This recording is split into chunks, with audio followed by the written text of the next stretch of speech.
morning and welcome to the Stahls TV Morning Show. We're happy to have you joining us online and on Facebook Live for this excited episode to help you grow your decorated apparel business.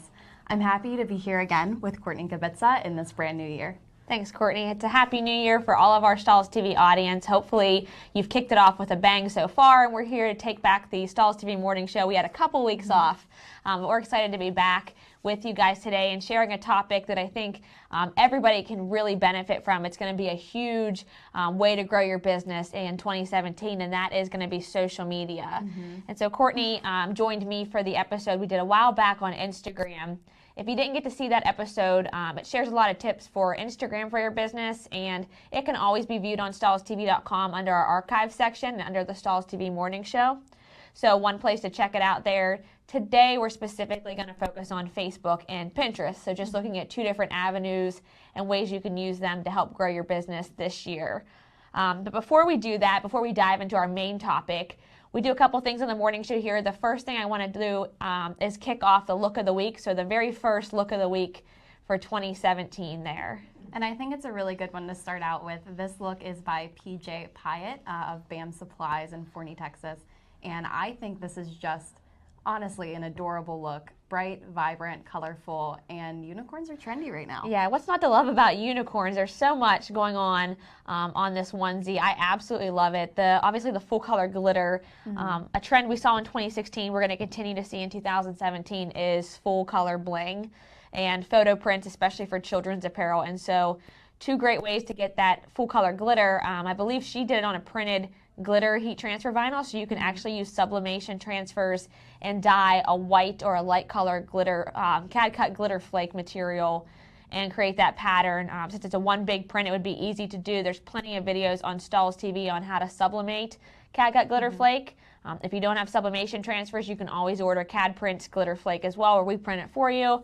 And all you need to do is heat apply the transfer when you get it down to the garment. So. Yeah, and something similar to this can be applied with just glitter flake, but you can see that there's a gradient in the neck. It's really, really nice to look at here. So yeah, it really takes that photo and brings it to life for sure. It does, definitely. So the last thing we want to check out before we start on today's topic is the 7 markets you should be selling apparel to, which shows you how to go past your regular markets and get new business. So here's the last video in the series.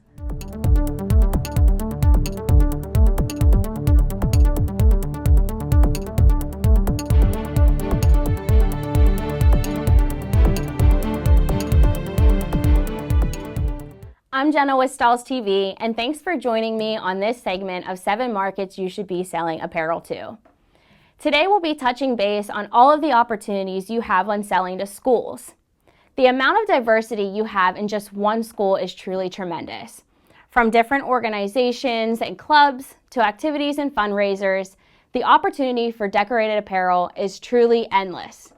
According to the National Education Statistics for this year, 50.4 million kids enrolled in public school. 35.4 million of those students were pre-K to 8th grade, and 15 million were enrolled in high school across the U.S., and that's just public school. 5.2 million students enrolled in private school. Now, for every one of those students, there are clubs, organizations, teams, and activities for them to attend. And what's the number one thing they order for each student or member? Apparel. From t-shirts to hoodies to sweatpants, there is so much potential just in one school. Even if you chose just to do one public elementary school or middle school, there's still so much opportunity for decorated apparel just in that portion of the school district. Now let's talk a little bit about what you can sell to these schools. Event t-shirts is one major item you can focus on. Many schools encourage students to buy school t-shirts to wear on certain days of the week when homecoming is approaching, for the day of the school pep rally, or even for field days. This promotes school spirit and gives you a built-in market for custom t-shirts. Uniforms is another popular item for schools. According to statistics, 23% of schools require students wear a school uniform. So offering polo shirts with a left chest logo or vests with a school crest is a great entry into the school market. Spirit wear for parents and teachers is another great way to go beyond the school. While you have all the students to decorate for, don't forget to keep teachers, staff members, and even parents and family members in mind.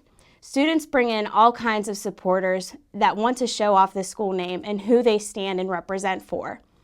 What kind of apparel can you decorate to these groups? T-shirts, hoodies, jackets, hats, bags, and much more.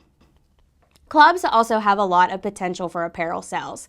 There are several after-school activities such as National Honor Society, Drama Club, Yearbook, Newspaper, Future Business Leaders of America. The list truly goes on. In schools near you, their member and sponsors will want t-shirts, caps, and even bags with logos on them to represent. Now, these are just a few of the options you have when it comes to decorating apparel for schools. Decorating seasonal t-shirts for holidays, personalizing backpacks for students with a name or initial, or even fundraisers where you offer a lot of styles and garments and designs and the students take them home to family and friends and sell the product for you.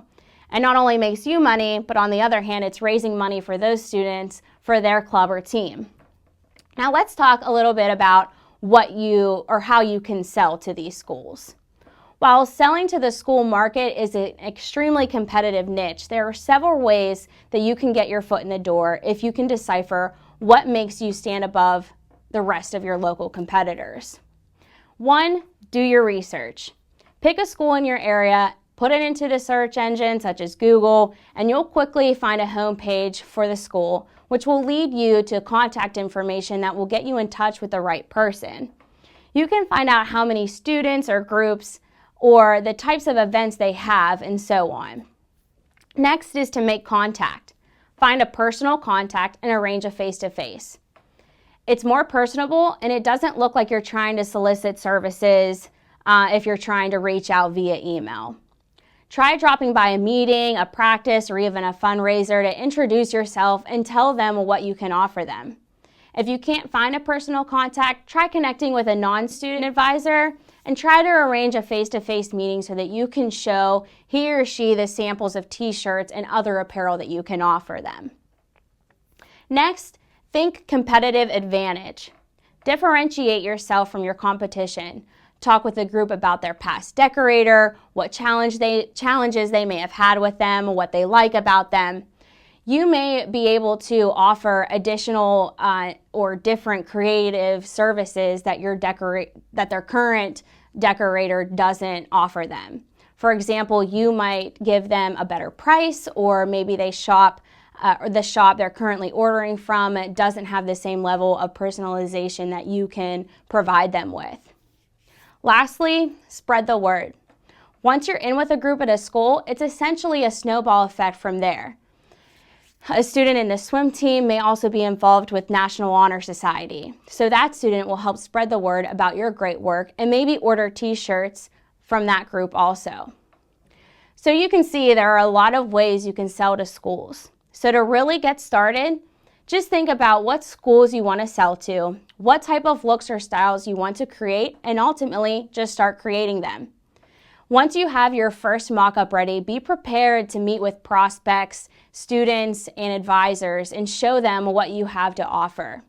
Good luck selling to schools, and thanks for watching.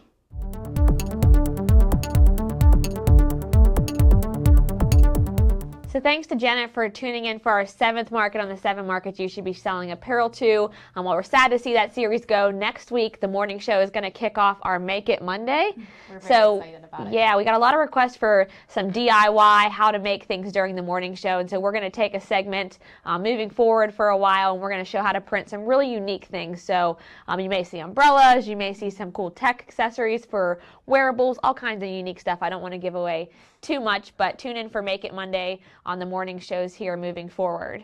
So now I guess it's time to go ahead and dive into the main episode and what we're going to be talking about today, which is again social media, Facebook and Pinterest if you're just tuning in on Facebook Live or just jumped into the morning show. So we want to start on Facebook because Facebook has the largest audience of any social media platform ever. So it's really an influence and impact that we can't ignore in the social media scene. There are actually 1.79 billion users, which is absolutely unheard of in social media. That's the most in history, actually. So there's such a large audience, and I actually want to read you a few stats. 62% of people visiting Facebook, 62% of people visit Facebook to find out more about small businesses. 80% of people are more likely to purchase from a business with a positive Facebook review. And 38% of people said promoted posts influence a purchase. So you have to really have a smart strategy going into Facebook.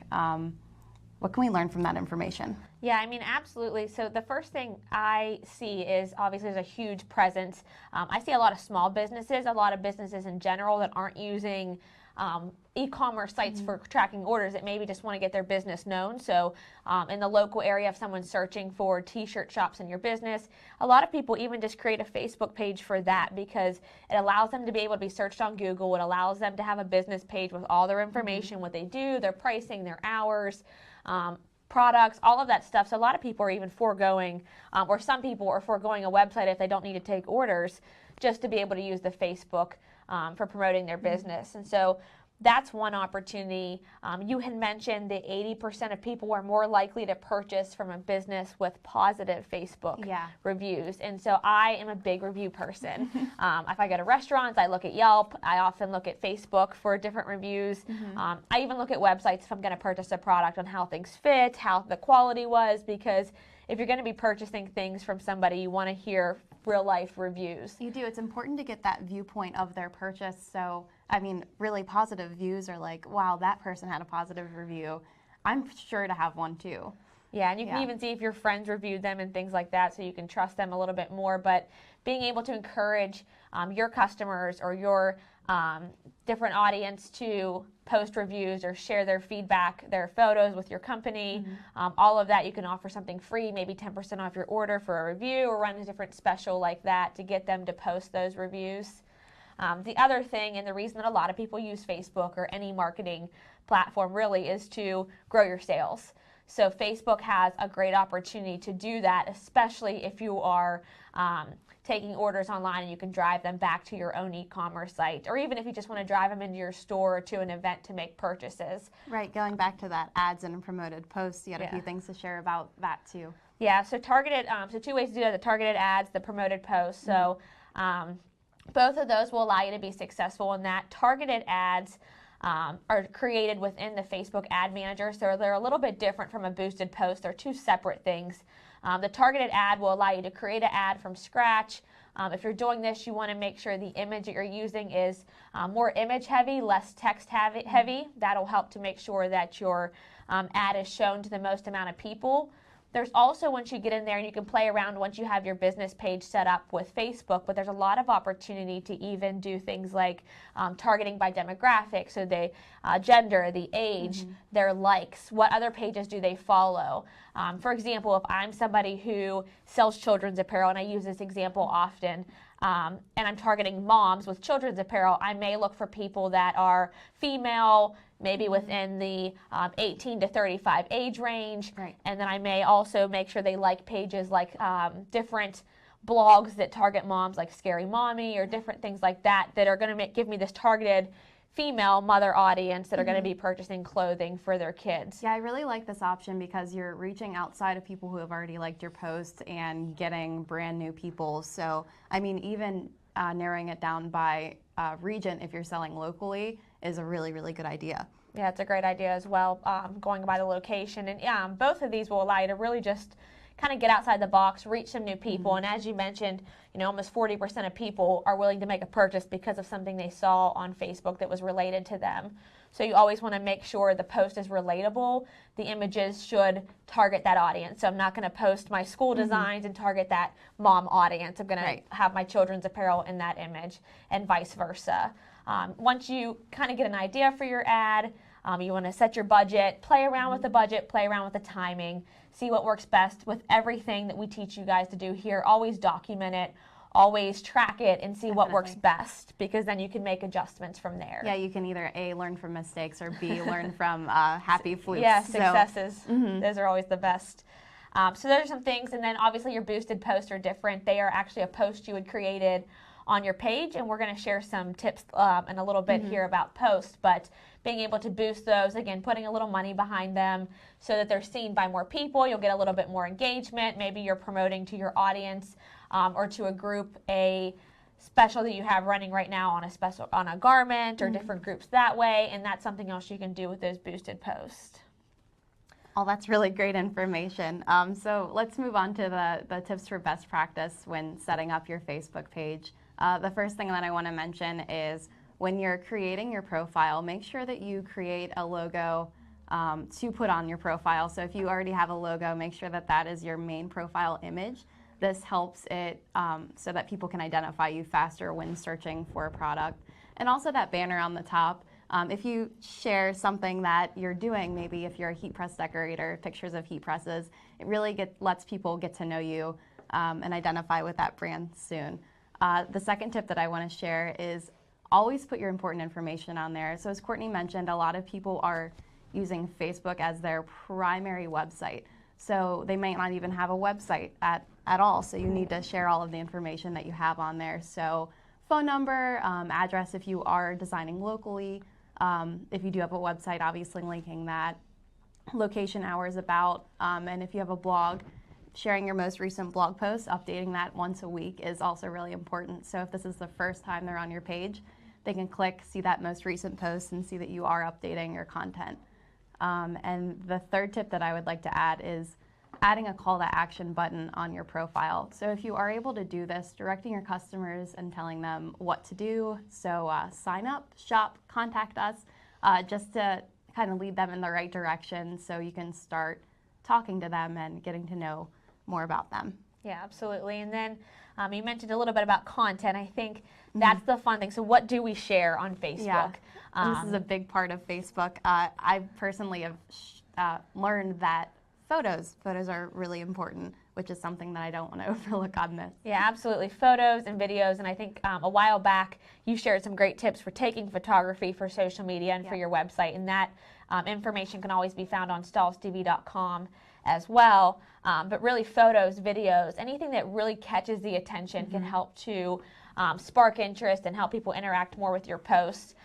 Being able to promote images of your garments, maybe special sales that you have going on with specific garments, maybe a new line you're promoting, maybe some new trends for the upcoming school season if you do a lot of school apparel, new garment styles. If you just got a new line of products and you're really excited about it, you may want to share those.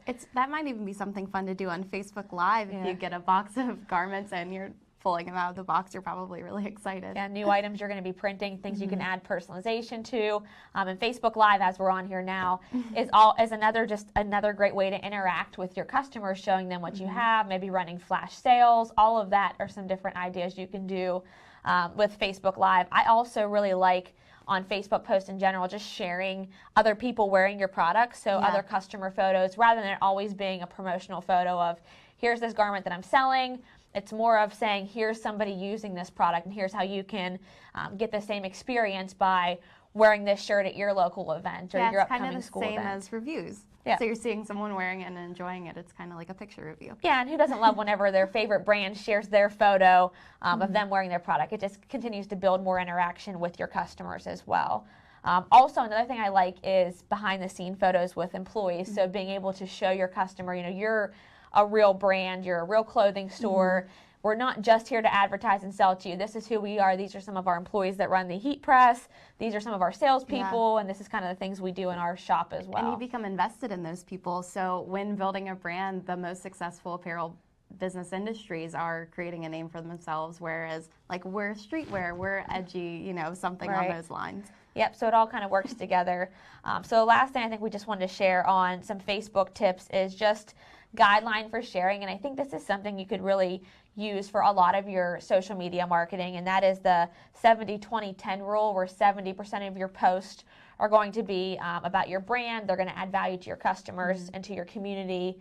20% of those posts are going to be maybe from other organizations, maybe something you're sharing from, something that's going to relate to your customers. Maybe if you're a company that sells a lot of cheer apparel, then you may promote maybe some blog post or something about a cheer event or something with an image that is a cheer quote, something that's going to engage more with your audience, still be targeted to what they want, but isn't going to be promotional and saying buy this cheer t-shirt.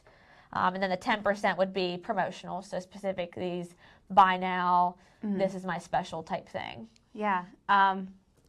Facebook really has it all. And on top of all of that, while you're doing these tips, make sure you're tracking analytics. I know that there's built-in analytics on Facebook, and I think there are some add-ons too. But just make sure that you're looking at what your customers are doing, what they're interacting with, so you'll better know what to share in the future.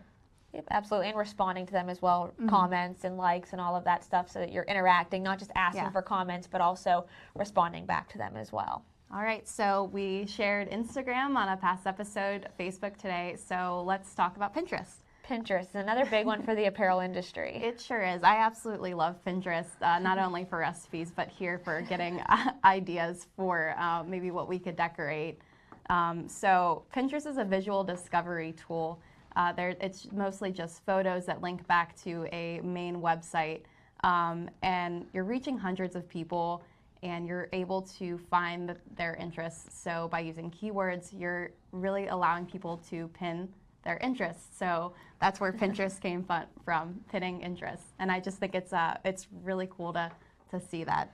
Yeah, Pinterest is definitely a very female-targeted audience, I think, and what we see people sharing there. We mentioned recipes, but the other three of the other top 5 categories are apparel, fashion, DIY and craft items, and the other one is home decor. And so it kind of falls really well in line with what a lot of us do here. We're apparel, we're accessories, we're craft, home decor, and so Pinterest, if you're targeting this female audience, really is a huge opportunity for you. Definitely.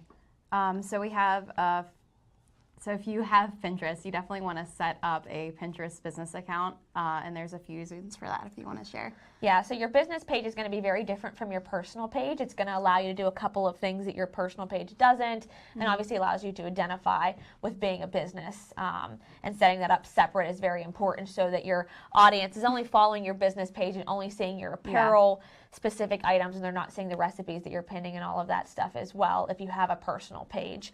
Right, and you're not really selling your items. You're not really saying buy this now. Like we said with Facebook, you're sharing an idea of an item that someone would want to purchase. Yeah, and the business page has some great features, like you'd mentioned, analytics for Facebook.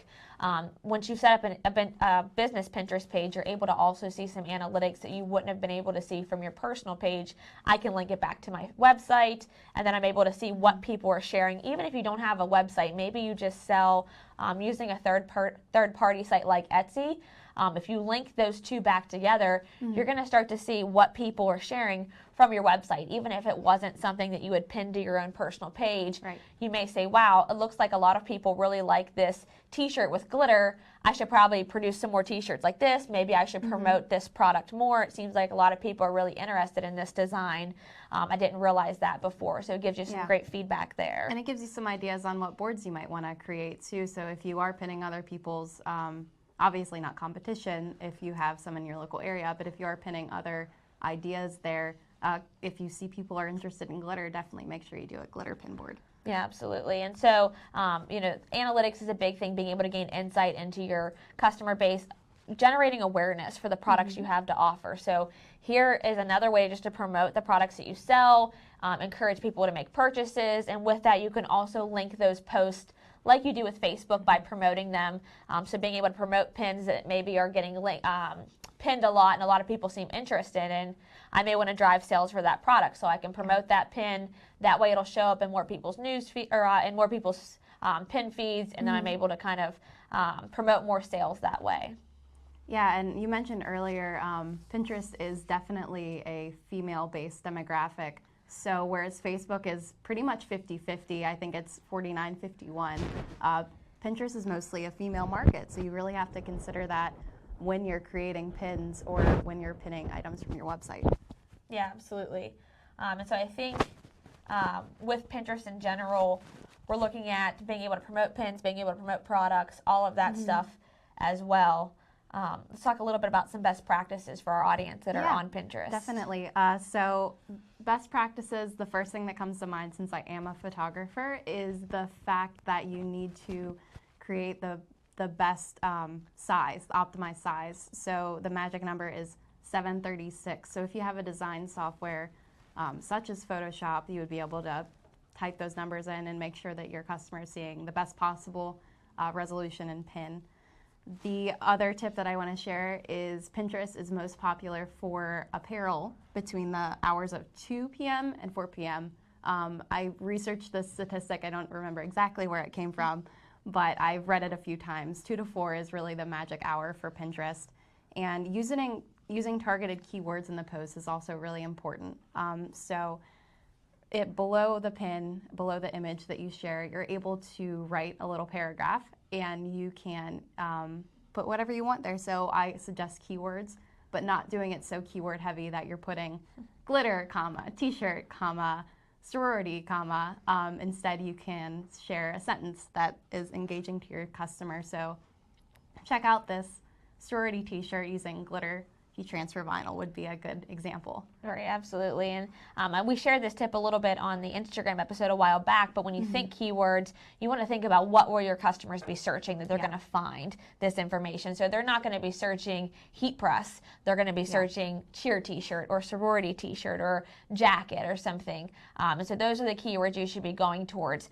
A tip for Pinterest would be to actually take the keywords you're thinking about using for a post and throw them in the search bar. So if you were basically imitating a customer searching that search, what would come up? If I type in heat press or heat transfer vinyl, what's going to come up is probably what I'm interested in, but it's not going to be what my customers are going to be searching for to get my pin. Yeah, now, it's really putting yourself in their shoes. Yeah, exactly. And that's just a great tip for being able to think about what keywords should I use so that these show up the most.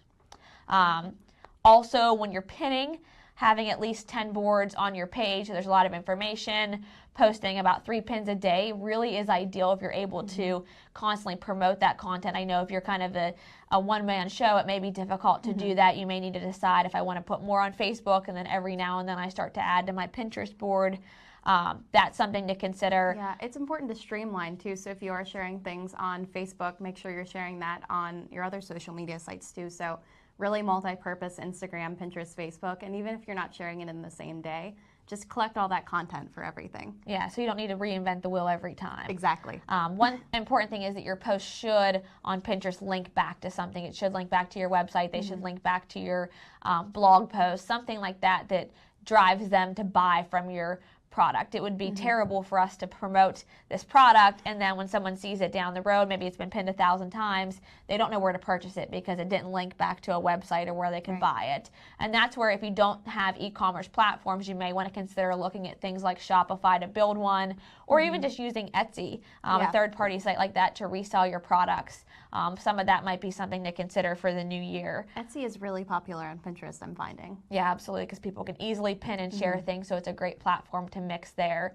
And then the 5th tip would be to, my favorite, create a schedule, stick to it, and kind of collaborate with others. If you want to create some collaboration boards with maybe an embroidery partner that you work with that does embroidery, you can do that as well. But always create a schedule of what you're going to be posting for all of your social media. That'll help you stay on track so you know what you should be doing. It'll help you to stay targeted and making sure you're doing it as well. Yeah, so these have been our tips for these 3 social media platforms. If you guys have any more ideas for future morning shows, definitely be sure to share that. But next week, we're going to be talking about 2017 trends, which is my personal favorite topic every year. So join Courtney Kay and Jenna to be talking about that, and we'll see you next week. See you then.